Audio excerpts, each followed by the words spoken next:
Welcome back to another episode of some of my favorite albums that I have in my collection, but also happen to have in the Old Soul Record Club inventory right now. This brings us to no other than Led Zeppelin IV. And it should be noted that I've never seen a cleaner copy of this album than this one right now. This is a 1971 Presswell first pressing that is still in the shrink wrap. You can see it was originally bought at Kmart. It's got the original hype sticker with the track listing on it. This album was released November 8th, 1971. You can see what the original Atlantic label looked like. You can see is still when they were located at the Broadway headquarters, which you can see is listed at the bottom of the record label right there. This is near mint, near mint. It was very hard to not keep this for my collection, but it's up for grabs, everybody. Here's what the original inner sleeve looks like. It's hard to imagine that records like this still exist in this condition.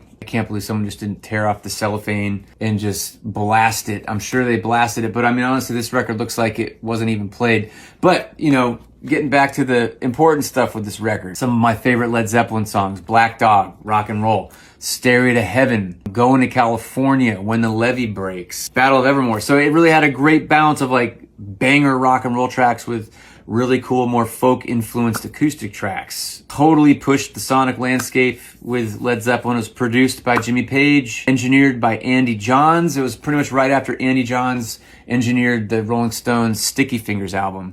That being said, they started out recording the album at Island Studios in London, and then they moved it to Hetty Grange in Hampshire, England, and they used the Rolling Stones mobile rig to record majority of the album there. And then they did some recording as well at Sunset Sound in Hollywood, California. But I mean, you know, if you're familiar with Led Zeppelin, you know how amazing this record is. If you're not familiar with this record, you need to get hip to it right now.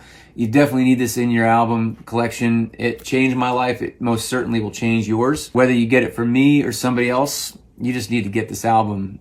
This obviously is up for grabs. I've got other copies of this album, but not this clean. This is, you know, something that you don't come across really ever. So that being said, has one of my favorite songs to end an album, When the Levee Breaks. One of the best tracked drum sounds, I think, of all time. If you ever saw the movie Argo, they use that song pretty prominently in that movie. Those drums, when they kick off, it'll send a chill down your spine. In the meantime, check it out, Zeppelin IV, in pretty much never played condition, which is insane. So until next time, stay groovy and happy listening.